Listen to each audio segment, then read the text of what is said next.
성경 말씀은 역대하 32장 9절 말씀부터 보겠습니다. 그 후에 아스르 왕 사네립이 그 온 군대를 거느리고 라기스를 치며 그 신복을 예루살렘에 보내어 유다 왕 히스기야와 예루살렘에 있는 유다 무리에게 고하여 이르기를 아스르 왕 사네립은 이같이 말하노라. 너희가 예루살렘에 애워싸 있으면서 무엇을 의뢰하느냐? 히스기야가 너희를 꾀어 이르기를 우리 하나님 여호와께서 우리를 아스르 왕의 손에서 건져내시리라 하거니와 이 어찌 너희로 주림과 목마름으로 죽게 함이 아니냐? 이 히스기야가 여호와의 산당들과 단을 제하여 버리고 유다와 예루살렘에 명하여 이르기를 너희는 다만 한 단 앞에서 경배하고 그 위에 분향하라 하지 아니하였느냐. 나와 내 열조가 이방 모든 백성에게 행한 것을 너희가 알지 못하느냐. 열방의 신들이 능히 그 땅을 나의 손에서 건져낼 수 있었느냐. 나의 열조가 진멸한 열국의 그 모든 신 중에 누가 능히 그 백성을 내 손에서 건져내었기에 너희 하나님이 능히 너희를 내 손에서 건지겠느냐. 그런즉 이와 같이 히스기야에게 속지 말라. 꾀음을 밟지 말라. 죄를 묻지도 말라. 아무 백성이나 아무 나라의 신도 능히 그 백성을 나의 손과 나의 열조의 손에서 건져내지 못하였나니 하물며 너희 하나님 너희를 내 손에서 건져내겠느냐 하였더라. 우리는 히스기야의 이 번영을 지금 이제 살펴갑니다. 하나님께서는 그 히스기야의 나라, 히스기야가 자기 아버지 아모스와 달리 종교개혁을 하고 하나님께 돌이키며 자기뿐만 아니라 온 이스라엘 나라로 하여금 하나님께 돌아오는 그런 종교개혁을 단행하고 난 후에 하나님께서는 그 시작의 유대를 번영케 하시는데 하나님의 방법은 그냥 외세의 적을 다 막아주고 잘 살게 하면 좋을 텐데 누구를요? 아수르 왕 사네립을 지금 침공하게 만들고 있습니다. 지난 시간에 말씀드렸지만 아수르 왕 사네립은 이미 북이스라엘을 722년에 멸망시켰고요. 그리고 나서 자기가 어디에 와 있냐 그러면 사마리아와에서 주둔하고 있는 상황입니다. 이렇게 이제 사마리아 주둔에 있는 아수르 왕이 어디를 묻는 바예요? 남쪽 유다를 지금 이제 넘보고 있습니다. 그러면서 이제 유다를 둘러쌌고 유다를 둘러싸기 위해서 직접 이제 예루살렘을 침공하지 않고 예루살렘 우회해서 라기스에 와서 진을 치고 있으면서 자기 신하들을 보내놓고 유다 성읍에 있는 사람들에게 지금 큰 소리로 지금 심리전을 펼치고 있는 것이죠. 봐라. 지금 내가 이 북쪽 아람 지역으로부터 시작해서 너희 유다까지 모든 나라를 지배했는데 그 신들이 내 손에서 건져냈느냐? 아무 나라도 내 손에서 건져낸 신이 없고 또 너희 신도 마찬가지다. 그렇게 지금 이야기를 하고 있는 것이죠. 이미 지난 시간에 우리가 살폈죠. 히스기야가 그 백성들에게 뭐라고요? 하나님을 의지해라. 하나님만이 우리를 구원하실 것이고 하나님은 어떤 분이냐 그러면 저 사네립가 믿는 신은 인간의 팔에 불과하고 우리 하나님은 그보다 더 능력 있는 분이라고 그러니까 우리 하나님을 의지하고 두려워하지 말라고 했던 것이 이제 히스기야가 온 백성들을 권고했던 것을 우리가 볼 수 있습니다. 자, 그런데 하나님께서는 이렇게 히스기야의 백성들에게 침공을 한 이유는 뭐냐 하면 이제 뒤에 가면 알 수가 있어요. 사네립을 통해서 그가 사네립이 누구에게요? 하나님께서 사네립의 군대를 하루 저녁에 18만 군대를 다 멸망시켜버립니다. 천사가 가서 조용히 죽여버리는 거예요. 이 하나님이 눈을 떴는데 보니까 모든 군들이 다 죽어 있어요. 그러니까 어떻게 하냐면 부끄러움을 갖고 자기 사마리아로 돌아가고 또 아수르를 담에서 갔는데 담에서 자기 신전에 들어가서 제사를 지낼 때 자기 자녀 아들이 2명이 와서 죽여버리고 마는 거예요. 그런 역사를 통해서 뭐예요? 히스기야 나라가 견고히 세워가는 거예요. 그러니까 하나님의 방법은 우리 방법과 달라요. 그러니까 오늘 우리에게도 여러 가지 공고를 주고 고난도 주고 형통치 못한 일이 생기는 것을 왜 주시느냐? 우리를 잘 형통케 하시고 우리 건강하면 70, 건강 80년 동안 우리가 모든 일에 형통하고 건강하게 살다가 내일 오늘 저녁 잘 먹고 숨 딱 거두면 얼마나 좋겠습니까? 그럼 누구를 몰라요? 하나님의 능력을 몰라요. 하나님을 알 수가 없어요. 우리는 다 뭐가요? 우리의 잘나. 우리가 잘해서 그렇게 산 줄 알아요. 히스기야 그래요. 다음에 또 가면 이 절 바로 뒤에 가면 히스기야 그래요. 그렇게 하였음에도 불구하고 그리스도인은 뭐예요? 자기가 잘난 줄 알아요. 그걸 성경은 히스기야를 뭐라 교만해져서 그렇게 이야기를 해요. 우리 그것을 주지 않아요. 하나님은 그것을 원치 않으시기에 우리가 하나님 앞에 겸손하고 하나님을 인정하고 하나님을 신뢰하고 하나님께 모든 걸 맡기는 우리의 삶을 하나님은 원하시거든요. 그러니까 우리에게 형통도 처음부터 죽을 때까지 공고만 주시면 우리가 실망하고 넘어질 수밖에 없어요. 그러니까 우리에게 형통도 주시고 고난도 주시고 이걸 병행해 주시면서 하나님을 더 가깝게 하도록 그렇게 합니다.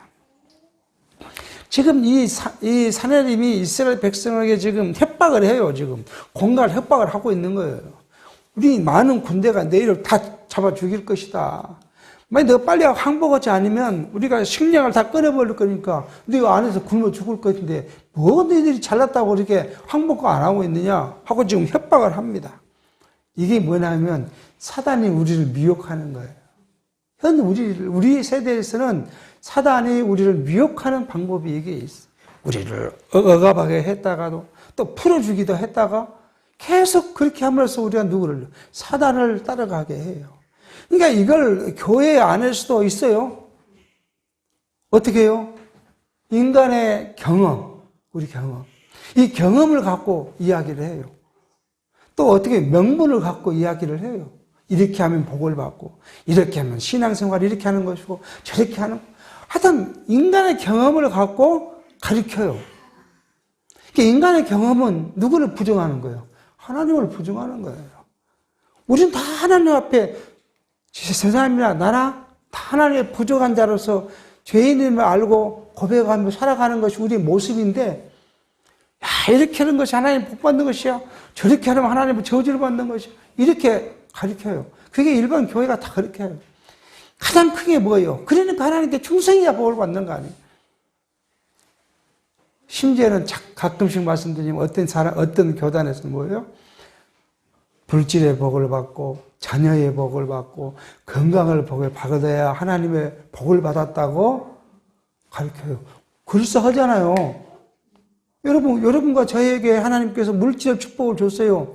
그래 하는 일이 다 잘 돼. 돈보다 잘 돼서 우리가요 수십억씩 쌓아놓고 산다면 얼마나 좋겠습니까? 그런 복을 준다는데 또 여러분과 저희가 건강을 주셔가지고요 하루에 뭐 한 시간, 2시간 자고도 일해도 끄떡없이 그렇게 건강을 주시면 얼마나 좋겠습니까? 우리 자녀들에게 하나님 복을 주세요.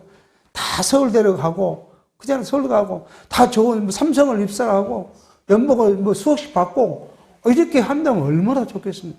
그렇게 된다는데 실현할 사람이 누가 있어요? 아무도 없어요. 육체로는 그렇게 가르치고 그것이 복이라고 가르치면 그걸 실현할 사람은 아무도 없어요.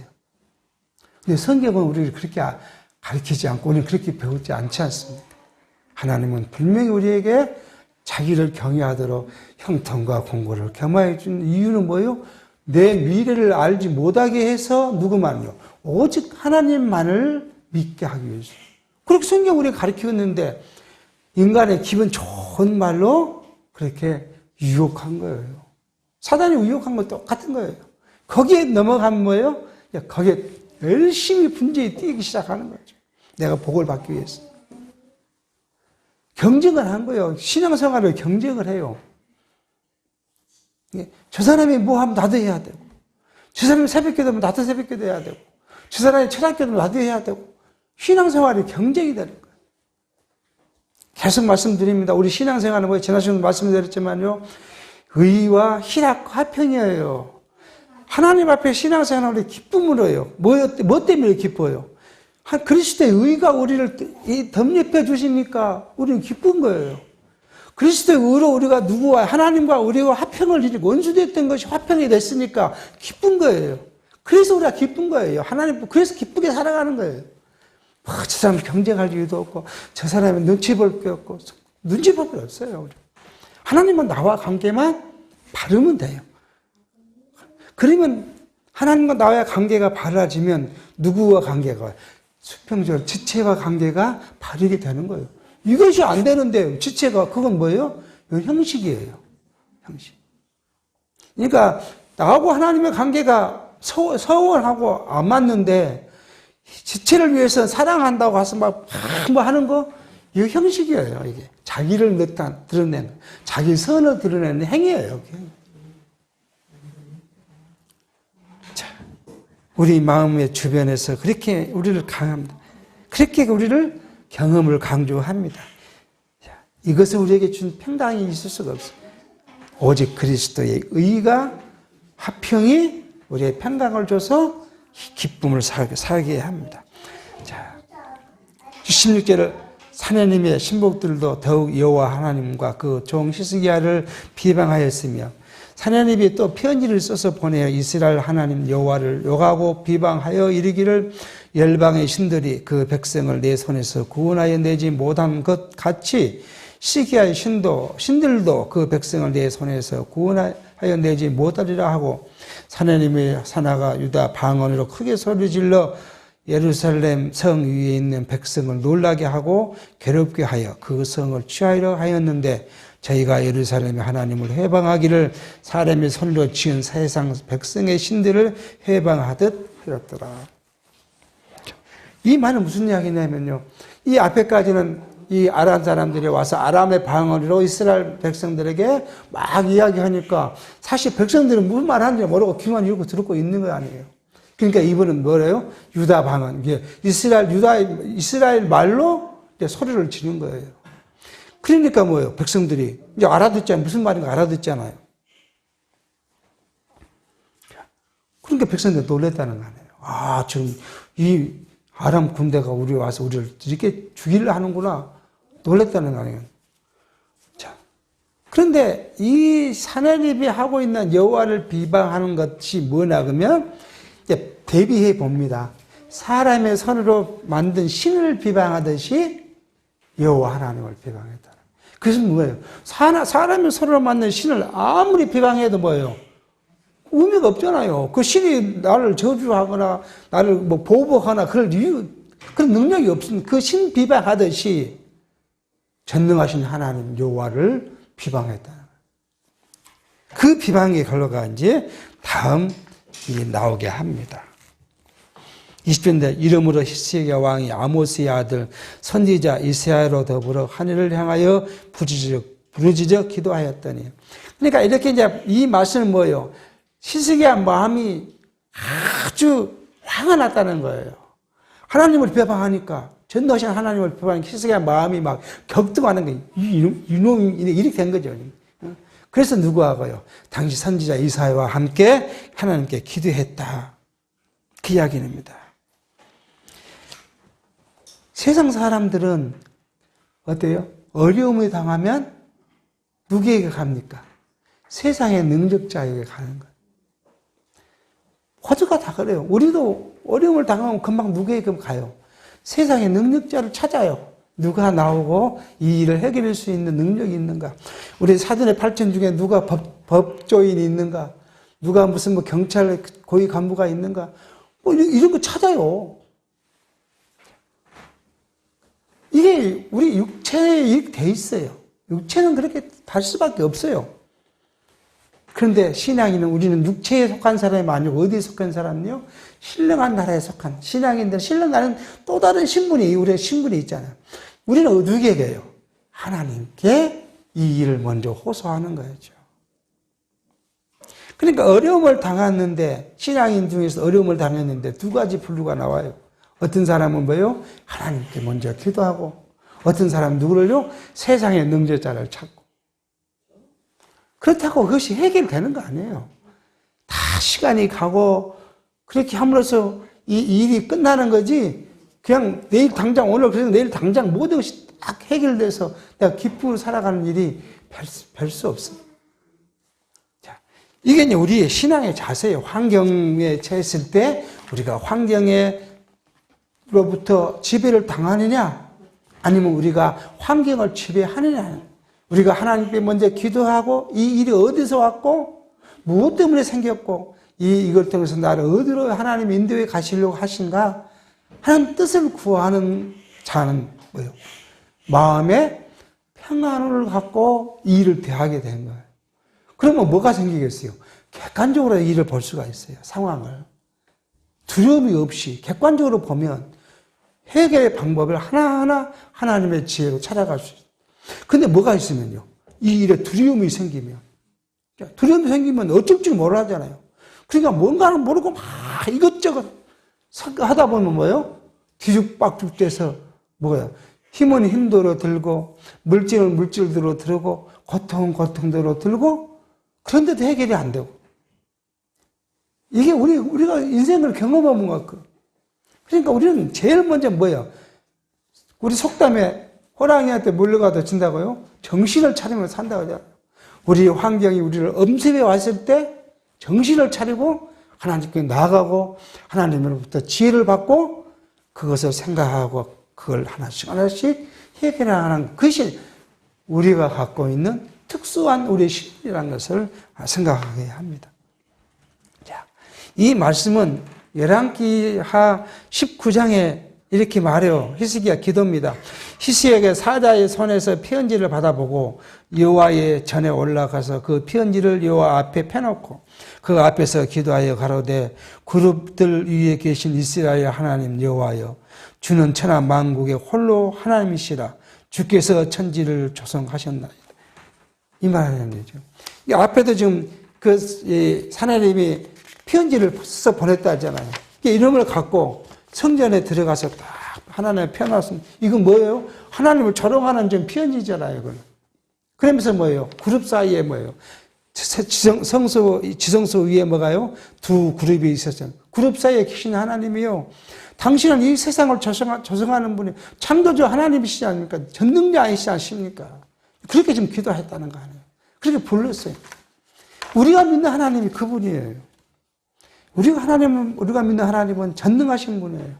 천지와 만물을 창조하신 분이고 인간의 생명을 주관하신 분. 역사와 환경을 주관하신 분이에요. 그분만이 해결할 수가 있어요. 그분만이. 우리가 지금 주위 밖에서 우리가 생각해 보십시오. 하마스하고 이스라엘 전쟁이 있는데 옆에서 중재를 하고 한다고 난리를 쳐도 그 해결이 됩니까? 되지 않습니다. 저 전쟁이 어떻게 끝날지는 아무도 모르죠. 하나님만이 알아요. 하나님께서 하시는 하나님만이 아실 거예요. 아니 러시아하고 우크라이나가 전쟁을 하는데 저 전쟁 지금 두 전쟁 다 계력입니다. 지금 경제적으로는요. 우크라이나도 계속 전쟁할 능력이 없고 러시아는 그리 아닙니다. 러시아도 전쟁할 능력이 없어요. 이게 지금 계력이에요. 나올 수도 없고 계속할 수도 없고 전쟁을 만드신 분도 하나님이셨는데 어떻게 그 결론을 낼지 몰라요. 오직 러시아가 다급했으면 어디에요? 이북에게 물자를 받아다가 전쟁을 하겠습니까? 이런 상황이에요.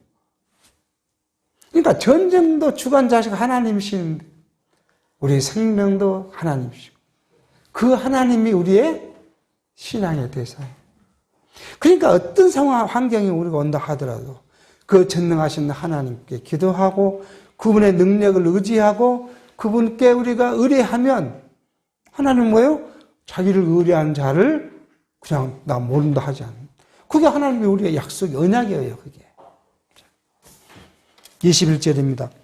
여호와께서 한 천사를 보내어 아스르 왕의 영에서 모든 큰 용사와 대장과 장관들을 멸하신지라. 아스르 왕의 얼굴이 뜨뜻하여 그 고국으로 돌아갔더니 그의 신전에 들어갈 때 그 몸에서 난 자들이 거기서 칼로 죽였더라. 그렇게 말합니다. 하나님께서는 히스기야로 전쟁을 하게 하지 않아요. 자기가 직접 전쟁을 했는데 천사를 보내서 조용. 우리가 이 생각하면 뭐가 기억납니까? 이스라엘 백성들을 내버리지 않는 누구예요? 애굽 왕 바로에게 하나님께서는 죽음의 영을 보내서 그 촛들을 다 죽였던 사건이 생각나지 않습니다. 그리고요, 그것을 믿고 문설주에 피를 바른 이스라엘 백성들은 그 죽음이 그것이 유월절의 뜻의 의미잖아요. 하나님께서는 자기 천사를 보내서 어떤 상황에서 자기 백성들을 보호하셔요. 이걸 또 어떻게 생각하면 육신적으로만 가리키는 사람들이 있어요. 하나님은 여러분의 생명을 보호하십니다. 믿기만 하면 여러분 구원해 주십니다. 그렇게 가리키는 또 무리들이 있습니다. 육체로. 이 사람들이 다 그래요. 우리는 뭐요? 영육을 하나님께서 주관하시는데 우리의 영을 위해서 우리의 육체를 죽일 수도 있어요. 그렇지만 하나님께서는 그 결국은 뭐요? 우리의 목적이, 우리의 삶의 가장 궁극적인 목적이 어디 있어요? 영원한 것이 우리의 목적이기 때문에 우리의 영을 살려서 영원한 생명을 주시는 것, 육체를 죽여서라도. 이게 하나님의 섭리 방식이라는 거예요. 자, 이렇게 해서 이 아수르 왕을 이제 누구 손도 아니고 누가 자기 자녀가 죽입니다. 열왕기하 9장, 19장 35절에 이렇게 그 일을 좀 자세하게 기록합니다. 이 밤에 여호와의 사자가 나와서 야스루에 지내 군사 18만 5천을 친지라. 아침에 일찍 일어나 보니 다 송장이 되었더라. 아수르 왕 사네립이 떠나 돌아가서 느느웨에 거하더니 그 신 느녹스의 묘에 경배할 때에 아드람멜렉과 사레셀이 저를 칼로 죽이고 아라랏 땅으로 도망하며 그 아들 에살핫돈이 대신하여 왕이 되었다. 이게 죽인 아들의 이름이 아드람멜렉과 사레살이 자기 아버지를 죽였다. 이렇게 지금 성경은 이야기를 하고 있습니다. 20절 이와 같이 여호와께서 히스기야와 예루살렘 거민을 아수르 왕 사네립의 손과 모든 적국의 손에서 구원하여 내사 사면으로 보호하시매 모든 적국의 손에서 구원해 냈다. 이렇게 하니까 또 주석가들은 또 이게 또 엉뚱한 생각을 합니다. 또 다른 전쟁이 있었지 않느냐. 그렇게 추측을 하는 주석가들이 있어요. 근데 우리는 성경을 보면 이것이 아니고 뭐예요? 예, 이 아수르의 왕 사네립의 손뿐만 아니라 이스라엘 주변에는 누구예요? 다 적국이잖아요. 적국의 손에서 뭐예요? 하나님께서 보호하셨다. 그 뒤가 바로 구원에서 사면으로부터 보호하심에 그렇게 지금 이야기. 그게 이제 그 말씀으로 볼 수 있는 거죠. 여러 사람이 예물을 가지고 예루살렘에 와서 여호와께 드리고 또 보물로 유다 왕 히스기야에게 드리니라. 이후부터 히스기야가 열국 눈에 전대하게 되었더라. 자, 이렇게 되니까 소문이 퍼져 나갔을 거 아니에요. 적국에. 하루 저녁에 18만 5천 명을 하나님의 천사가 와서 다 죽여버리고, 그래서 사네립이 패하고 자기 고국으로 돌아갔더라. 그랬는데 그래도 놔두지 않고 누가요? 자기 자녀들이 자기 아버지를 죽여버리고 이런 일이 있다. 그러면 뭐 하겠어요? 그 주변에 있는 나라들이 유다를 향해서 뭐예요? 두려움이 생길 수밖에 없는 거예요. 아, 저거 손대면 안 되겠다. 우리 인간적으로 그렇잖아요. 내가 어떤 사람을 좀 해하려고 하는데, 보니까 뭐예요?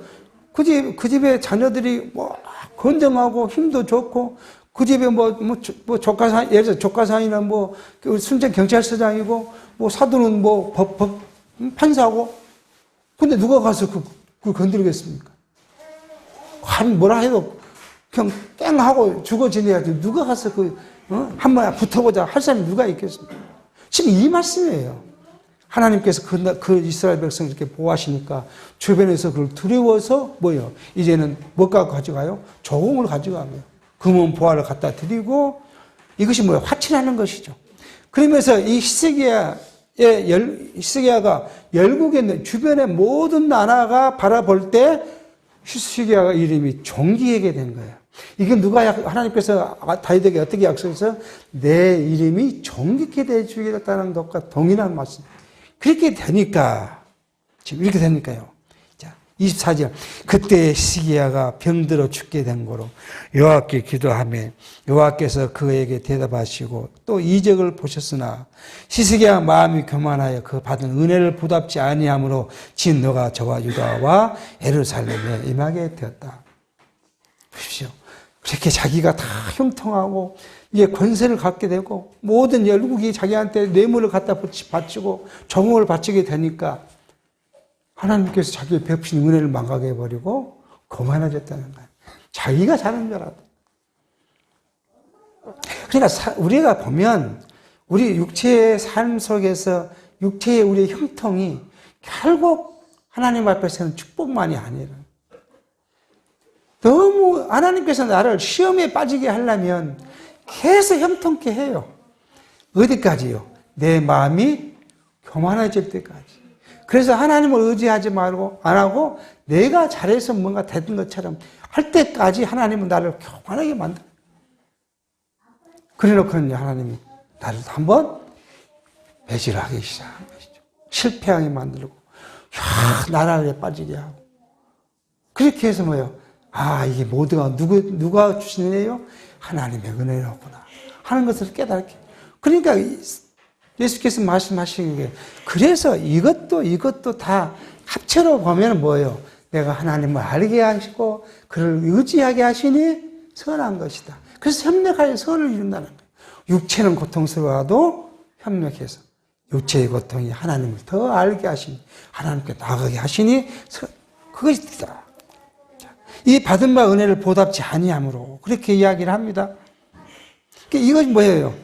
열왕기상 20장 12절에 그때 이렇게 합니다. 그때 발라단의 아들 바벨론 왕 부로닥 발라단이 히스기야가 병들었다 함을 듣고 편지와 예물을 제게 보낸지라. 히스기야가 사자의 말을 듣고 자기 보물고의 금은과 향품과 보배로운 기름과 그 궁기고와 내탕고의 모든 것을 다 사자에게 보였는데 무릇 왕궁과 그 나라의 안에 있는 것을 저에게 보이지 아니한 것이 없으니라. 선지자 이사야가 히스기야 왕에게 나와서 이르되 이 사람들이 무슨 말을 하였으며 어디서부터 왕에 왔나이까? 히스기야가 가로되 먼 지방 바벨론에서 왔나이다. 이사야가 가로되 저희가 왕궁에서 무엇을 보았나이까? 히스기야가 대답하되 내 궁에 있는 것을 저희가 다 보았나니 나의 내탕고에서 하나도 보이지 아니한 것이 없나이다. 이사야가 히스기야에게 이르되 여호와의 말씀을 들으소서. 여호와의 말씀이 날이 이르리니 무릇 왕궁의 모든 것과 왕의 멸조가 오늘까지 쌓아두었던 것을 바벨론으로 옮긴 바 되고 하나도 남지 아니할 것이요 또 왕의 몸에서 날 아들들 중에서 사로잡혀 바벨론 왕궁의 환관이 되리라 하셨나이다. 히스기야가 이사야에게 이르되 당신의 전한 바 여호와의 말씀이 선하나이다 하고 또 가로되 만일 나의 사는 날에 태평과 진실이 있을진데 어찌 선하지 아니하리려 하니라. 뭐요? 다 자기 걸 보여줬다는 거예요. 자기가 이게 자랑이에요, 자랑. 그러니까 우리도 마찬가지예요. 조금만 우리 있으면 자랑거리를 참아요. 그래서 사람 만나면 자기가 뭘 했는데 잘 됐다. 우리 아들이 뭘 했는데 잘 됐다. 하여튼 자랑을 일을 삼습니다. 그러니까 처음에는요. 하나님을 무시하지 않아요. 처음에 그런 마음을 갖고 하지 않아요. 자랑이. 근데 자랑이 한 번 하고 두 번 하고 세 번 하면요. 뭐가 붙어요? 자기 이야기가 붙어요. 뭐예요? 내가 어떻게 했더니. 이게 인간의 모습이에요. 내가 어떻게 했더니 이렇게 잘 됐어. 내가 우리 자녀를 이렇게 교육을 하고 내가 이렇게 사교육을 했더니 우리 아들이 어디에요? 서울대를 갔어.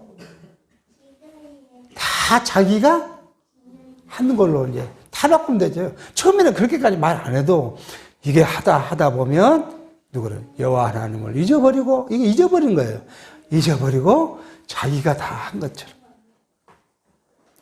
지금 좀 히스기야가 그 꼴이 된 거예요. 야, 이것도 봐라. 이 봐라. 지금 우리 성경은 그 말을 하지 않았지만 그렇게 했을 거 아니에요. 데려가갖고, 야, 이거 봐라. 여기 봐라.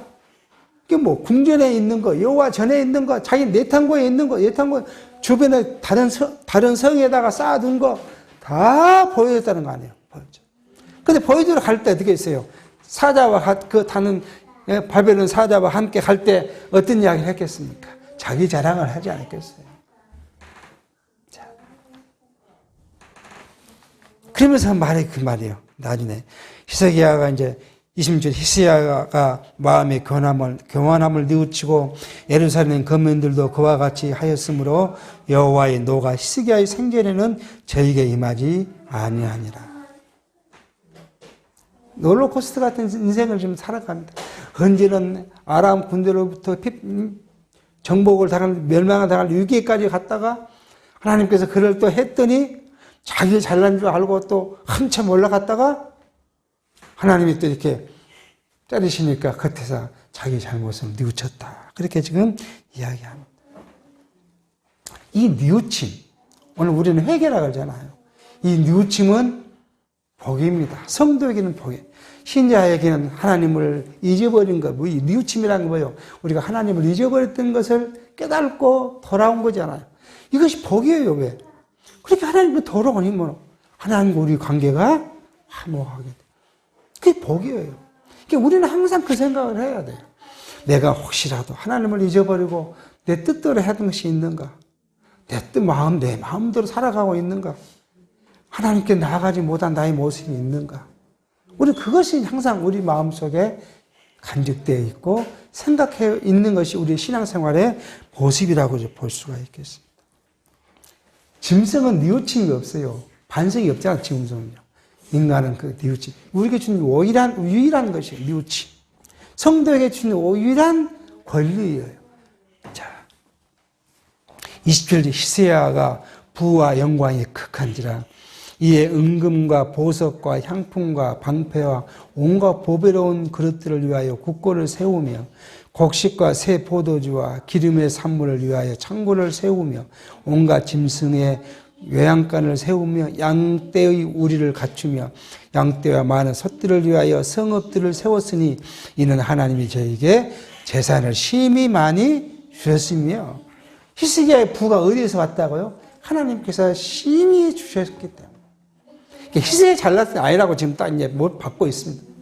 자, 13절 이 히스기야가 또 기온의 윗샘물을 막아 그 아래로 쫓아 다윗성 서편으로 곧게 인도하였으니 저의 모든 일이 형통하였더라. 지난주도 말씀드렸지만 기온 샘은 뭐예요? 이 예루살렘이 이렇게 있으면 예루살렘 이 성정선이 있죠. 성전산이라고 하죠. 이쪽 산 이게 그죠? 기드론 시내고요. 여기는요, 흰놈의 골짜기다 그래요. 골짜기. 이 우상을 흰놈의 골짜기에 가서 다 불살랐다 그랬잖아요. 이 기드론, 여기는 뭐예요? 우리가 알고 있는 감난산. 이 큰 계곡이에요, 여기. 계곡에 여기 위에가 기온샘이 있어요. 이 기온샘에 이걸 딱 위는 다 덮어버리고 이렇게 수로를 냈다는 거예요. 그 수로가 지금 가면 큰다 그래요. 60에서 120 정도 높이가 된다 그래요. 수로가 어떤 데는 낮은 데는 60이고 높은 데는 120, 150 정도 되고요. 폭은요 60cm라 그래요. 이게 굉장히 큰 수로잖아요. 이 수로를 파서 시내에 들어가게 했다는 거예요. 이스라엘 백성 유다 예루살렘에 수건을 공급하고요. 그런 물을 저장한 거예요. 지금도 그 수로 그대로 지난주에 말씀드렸지만 우리가 예루살렘에 여행하는 그 프로로 가면 거기를 걸어서 이때 당시에 판 이 수로가 600m라 그래요. 이게 그거 쉽게 빨리 한번 가볼 수 있는 것이죠. 근데 지금은 그걸 더 여러 갈래로 해서 그 수로를 통해서 많은 예루살렘 백성들이 물을 먹고 있다고 합니다.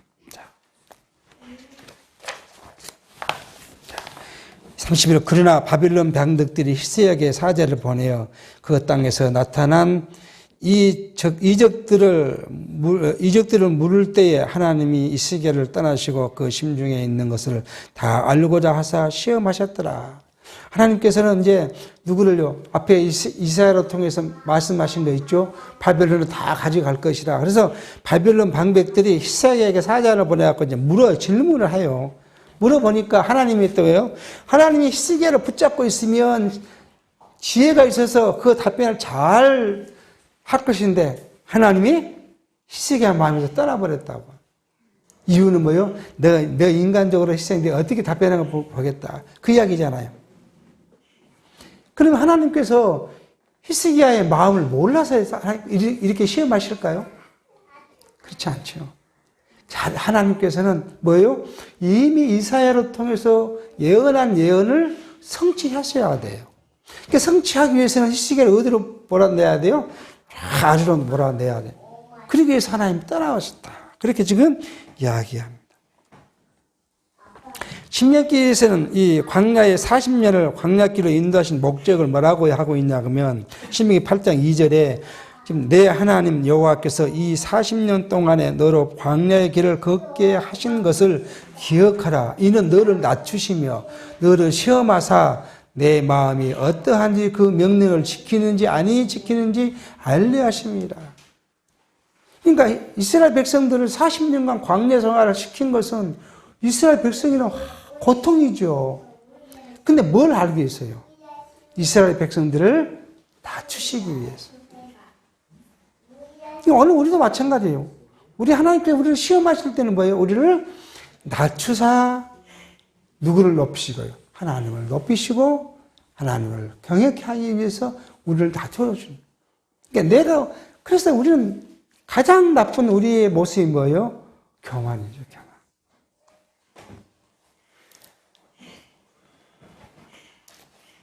그런데 우리는 신앙생활 하면서 한번 일전에 말씀을 드렸는데, 우리 지금 역대기 하를 공부할 때 왕들이 하나님과 관계를 어떠래요?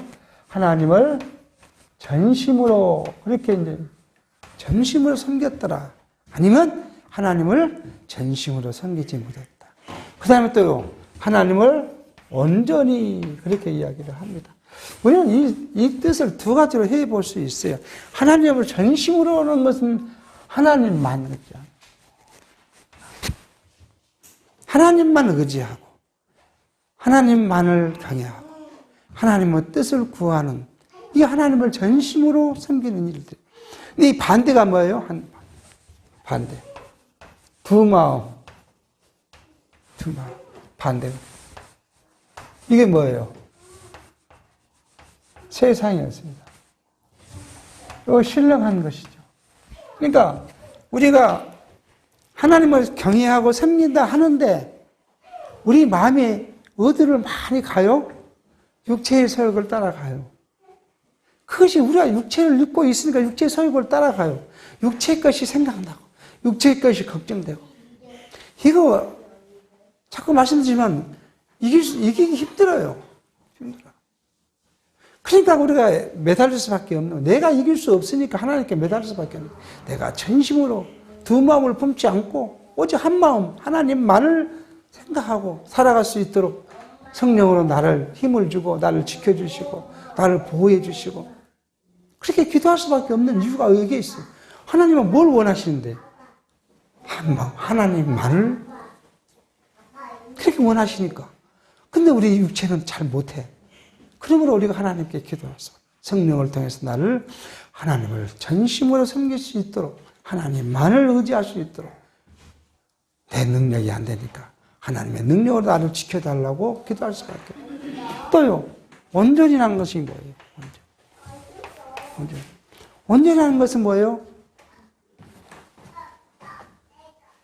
하나님을 드러내는 거예요. 하나님의 영광을 드러내는 거예요. 하나님께 감사하고 하나님을 위하고, 이것이 온전히 하나님께 나가는데, 이게 반대는 뭘까요? 자기, 인간,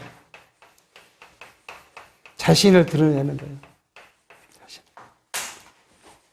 그러니까 우리가 신앙생활 하면서 우리가 가끔 말씀드리잖아요. 우리 교회 생활할 때 어떤 일이 벌어지면 뭔가 열심히 해놓고요. 자기를 드러내고자 하는 사람이 있으면 그의 마음속에는 하나님이 없어요. 자기가 있는 거예요. 이게 자기를 위해서 자기가 행위를 한 거예요. 그리고는 옆 사람에게 내가 이렇게 했으니 당신들도 그렇게 해야 된다. 강요하는 거예요. 그러니까 이게 자기를 자랑하고, 육체를 자랑하고, 육체를 내세우고, 이것이 온전치 못한, 오직 하나님께 사셨다. 내가 오늘 예배하는 것도, 내가 형제를 사랑하는 것도, 지체를 이루어하는 것도, 누가요? 하나님이 하셨다. 하나님이 내게 하도록 섭리하셨다. 그렇게 순종하면 되는데, 꼭 내가 가서 했다. 사람들이 이야기하면 꼭 내가 가서 했다. 이렇게 자기를 나타내고, 이게 하나님께 온전치 못하는 거예요. 그러니까 이스라엘 왕들이 어떤 왕은 하나님께 전심으로 하나님을 섬기는 자는 모든 것이 자기가 한 것이 아니라 하나님이 하셨다고 인정하는 거예요. 하나님을 전심으로 섬기지 못한 인거 자기가 했다고 교만을 보는. 오늘 지금 히스기야의 모습이 지금 이 모습을 지금 우리에게 보여주고 있습니다. 그렇게 이제 했더니 하나님께서는 이제 히스기야의 일들을 이야기합니다. 히스기야의 남은 행적과 그 모든 선한 일이 아모스의 아들 선지자 이사야의 묵시책에 유다와 이스라엘 열왕기에 기록되니라. 히스기야가 그 열조와 함께 잠에 온 유다 예루살렘 거민이 저를 다윗 자손의 묘실 중 높은 곳에 장사하여 저의 죽음에 존경함을 포하였더라. 그 아들 므낫세가 대신하여 왕이 되었더라. 히스기야가 이렇게 자기 종교 격을 했고 마지막에 한동안은 또 교만하게 하나님의 징계를 맞았지만 돌아오고 모든 유다인들을 통해서 돌아오게 하심으로 하나님의 은혜를 받아서 형통케 했던 그 역사를 통해서 죽으니까 백성들이 다 열조의 묘시에 넣었는데 이를 높은 곳에다 높게 그것이 히스기야를 존경한 마음으로 높은 위치에 그를 장사했다고 지금 성경은 이야기합니다. 자, 우리는 여기서 하나 이해해 볼 수 있는 건 뭐냐면 우리가 누구를 교육한다고 해요. 교회에서 성도를 교육한다고 해요. 또 우리가 자녀를 교육한다고 해요. 그런데 여기에 누가 빠지면요. 하나님이 빠지면 발전하더라는 거예요. 가끔 저 이야기잖아요. 밖에 나가면 어머니 스쿨, 아버지 스쿨, 사랑의 학교, 많은 인본주의적 교육을 해요. 하나님은 빠지고 다 인본주의예요. 그 교육 백날 해도 의미 없어요. 누가요? 하나님이 빠져버렸는데. 하나님이 그 교육받는 자들 중심에서 하나님이 섭리하지 않으시는데 그 교육이 무슨 의미가 있겠어요? 교회도 마찬가지예요. 우리가 말씀을 가리키지만 중심이 어디 있어요? 하나님에 있지 않고 사람의 지식의 전달에 끝나면 그건 울리는 소리와 꽹가리에 불과해요. 왜요? 우리의 심령을 변화시키지 못하기 때문에. 오직 하나님이 중심이고 하나님의 말씀만이, 하나님의 뜻만이 선포될 때 그때 그 말씀이 우리의 심령을 소생시킨다는 사실을 말씀을 통해서 알게 됩니다.